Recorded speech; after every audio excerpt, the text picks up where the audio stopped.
What's up, fantasy managers? Welcome back to another episode of the First Pitch Podcast brought to you by PitcherList.com. My name is Jake Crumpler, and I'll be your host for this edition of the pod. You can follow me on socials at Jake Crumpler and can find all of my work at CrumplerBaseball.com. Let's dive into everything baseball related from Wednesday, September 17th. We'll start it off, as always, with the transactions, injuries, news, and notes from around the league, kicking things off with the bad news as first baseman Willson Contreras was placed on the 10-day IL with a shoulder strain. At this point in the season, pretty much any IL placement is season ending, so we're unlikely to see Willson Contreras return to the Cardinals this season. Nolan Gorman and Alec Burleson will see more time at first base for the Cardinals in Contreras' absence, and in a corresponding move, Jose Fermin was recalled from the minors. Our other IL placement involves starting pitcher Jose Quintana, who was placed on the 15-day IL with a calf strain. Quintana will be out for the season, but he is on track to be able to return for the postseason. In a corresponding move, Nick Mears was activated from the 15-day IL after missing time with back tightness, and Mears will rejoin the late inning crew for the Brewers. And to replace Quintana in the rotation, it's likely that Chad Patrick re-enters the rotation after shifting to the bullpen with a spot open now in the rotation. Patrick is the most likely option to get another shot in the rotation. In terms of transactions, starting pitcher Cole Ragans was activated from the 60-day IL to start versus the Mariners. He missed a couple months with a rotator cuff strain and was limited in his debut, tossing 3 2/3 innings, allowing just one hit with 2 earned runs, walking 2 while striking out 4, inducing 13 whiffs with 29% CSW across 62 pitches. So Ragans still proved capable of earning a lot of whiffs, and his next start will be in Anaheim, and I think we're fine starting him there as he worked up to 62 pitches here. He should cross the 70 pitch threshold in his final start of the season, which should be worth it in fantasy circles. Now we can take a look at our notable performances from Wednesday, a day in which we had a full slate of 15 games. We'll start it off with our hitters, leading off with designated hitter Moises Ballesteros, who helped the Cubs to a win in Pittsburgh, going 1 for 3 with a run, a home run, and an RBI. It was his second homer of the season and of his career, and it traveled 410 feet at 113 miles per hour. Ballesteros didn't make much noise during his May cup of coffee this year, but he's looking like a future difference maker for the Cubs lineup now. The 21-year-old left-handed hitting catcher has played in just 12 games in 2025, but he's sporting a 924 OPS, and he set a new max exit velocity with his 113 mile per hour laser long ball yesterday, displaying true big league caliber power. The cool thing about Ballesteros is, despite being so young and hitting the ball this hard, he doesn't sacrifice contact. So far, he's only struck out in 14% of his plate appearances, a continuation of the 13% mark he put up at AAA, where Ballesteros batted .316 with 13 homers and a 121 WRC plus in 114 games. It's really not often that you come across players this young who can hit the ball this hard while making this much contact, let alone ones who can catch as well. Ballesteros is likely to be limited to the strong side of a DH platoon for the Cubs through the end of the season, but a strong finish and a hot postseason should make Ballesteros the favorite for catching duties to open next season for the Cubs.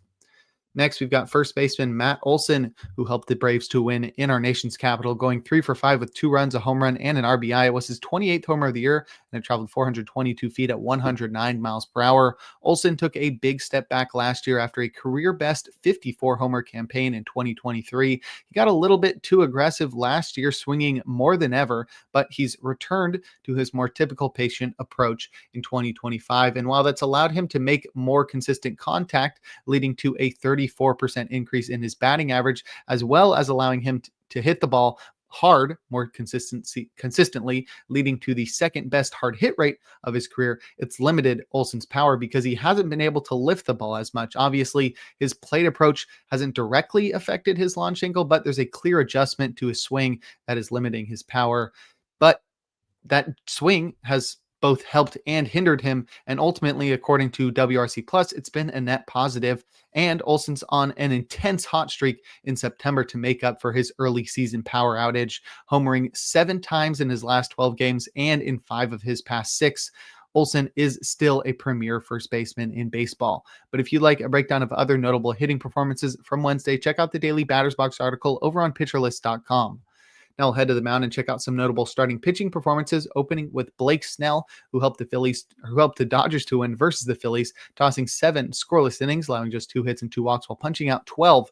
He induced 24 whiffs with 35% CSW across 112 pitches to earn the gallows pole as he led baseball with those 24 whiffs on Wednesday. And you'll never guess how many strikeouts Snell recorded last September 17th. And yes, it was another dozen. Pretty crazy that Snell struck out 12 batters on the same day in back-to-back seasons. I don't know if that's ever been seen. You'll have to probably listen to Effectively Wild to determine that one. I'm sure that's something they'll talk about. But even after this 12 strikeout performance for Snell, his 29% strikeout rate this season is his lowest since 2017, and it's ultimately been a disappointing debut in LA for Snell. Despite a 2.44 ERA, he's made just 10 starts due to injuries, but with back-to-back double-digit strikeout performances, Snell seems to be getting hot at just the right time. On Wednesday, the Blake Snell blueprint was in full effect as fastballs stayed upstairs and secondaries fell below the zone. Heaters and curves were used against both righties and lefties, while sliders and changeups mixed in against lefties and righties respectively. Snell's command was exceptional against righties as his slow ball was kept low and arm side and returned 5 whiffs with 36% CSW, but really his whole arsenal dominated. His hook led the way with 9 whiffs, while heaters found enough strikes to keep batters chasing the secondaries, and sliders tore up righties to the tune of 6 whiffs. They tore up lefties to the tune of 6 whiffs and 37% CSW. Really, with the Diamondbacks in Arizona up next, there's no question we're starting Snell. I mean, the opponent was really irrelevant considering he's coming off back-to-back double-digit strikeout performances and pitches for a club that almost guarantees him a win if he pitches well enough. And speaking of the Diamondbacks, Brandon Pfaadt did all he could, but the Diamondbacks lost to the Giants. Pfaadt tossed 9 scoreless innings, allowing 1 hit and 1 walk while striking out 7, inducing 14 whiffs with 31% CSW across 97 pitches.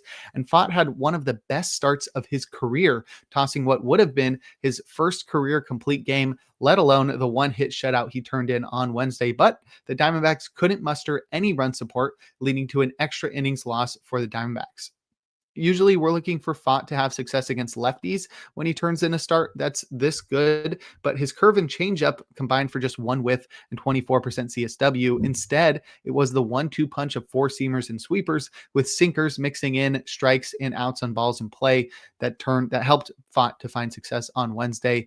Pfaadt's heater was really all he needed versus lefties, returning 6 whiffs and 46% CSW, while sweepers tunneled with sinkers against right-handed batters to shut them down via 4 whiffs and 31% CSW. It's ultimately been a tough season for Pfaadt, who appeared to be on the verge of a breakout in April, but with an ERA over 5, I don't think you want to start him versus the Dodgers next. But if you'd like a breakdown of every single start from Wednesday, give the Plus Pitch podcast a listen and check out Nick's daily SP roundup over on pitcherlist.com. Now we'll head to the bullpen and check out the relievers that got saves and the closers that pitched outside of save situations or blew their saves. Starting with the former, Keegan Aiken recorded his 7th save with a scoreless 9th. Pete Fairbanks pitched a perfect 9th for his 27th save. Robert Suarez pitched a scoreless 9th to record his NL-leading 39th save. Carlos Estevez worked around a run to record his major league leading 40th save. And lastly, Brian King recorded his 2nd save with a perfect 4-out outing. Brian Abreu had pitched on back-to-back days, so he had a day off on Wednesday. In terms of closers to pitch outside of save situations or blow their saves, Dennis Santana pitched a perfect 9th, trailing by 4. He hadn't pitched since last Saturday, so this was a maintenance outing for Santana. Emilio Pagan pitched a hitless 3-strikeout 9th with a 4-run lead. Jordan Leisure recorded 5 outs across the 7th and 8th innings with the White Sox down by 2. He hadn't pitched since last Thursday, so this was a clear maintenance outing for Leisure. Ryan Walker pitched a scoreless 9th in a tie game that the Giants would go on to win in 11.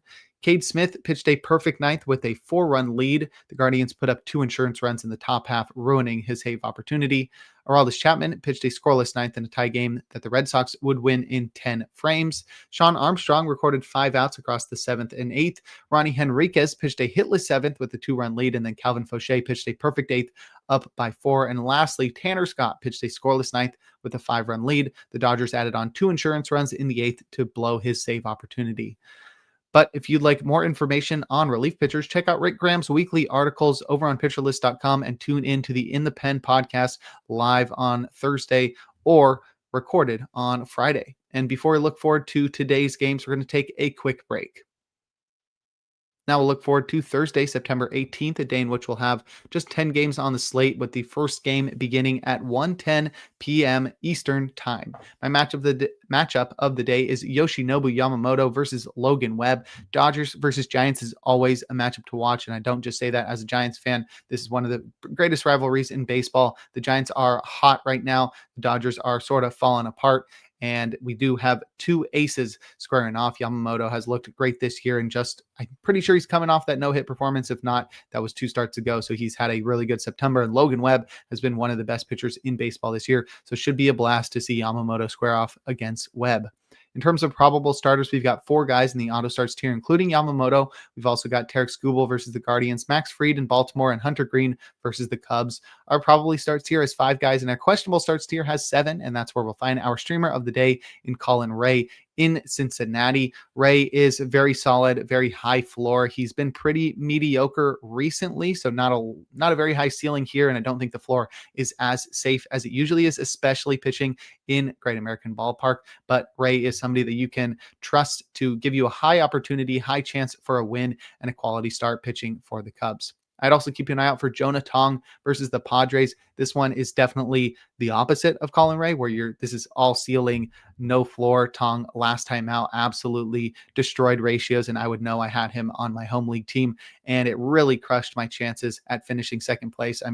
My home league, the guy in first place, he's winning again. He won last year, and he's just blowing us out of the water this year. So got to figure something out. But nonetheless, if you want a guy with a high ceiling, Jonah Tong is your man. He could turn in a great start like he did in his MLB debut. Padres lineup isn't exceptional, but it is better than the average lineup. So I think Tong is got a pretty difficult chance to have success here. But if we're talking about streamers, Tong's your best chance outside of Colin Ray.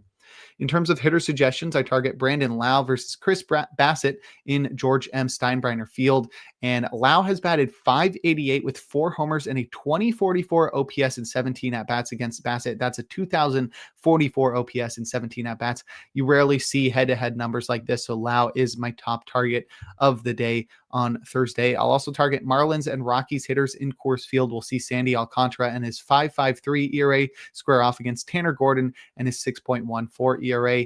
I'd also target Seiya Suzuki versus Hunter Green in Great American Ballpark. Suzuki has batted .467 with a pair of homers and a 1,600 OPS in 15 at-bats against Green. And lastly, I'd target Max Muncy versus Logan Webb in Dodger Stadium. Muncy has batted .281 with 3 homers and a 1,035 OPS and 35 at-bats against Webb, and he's also just been a Giants killer throughout his career. And now we'll close things out with our relievers to watch. Keegan Aiken has pitched on back-to-back days, so expect Yennier Cano to be the top option for saves for the Orioles.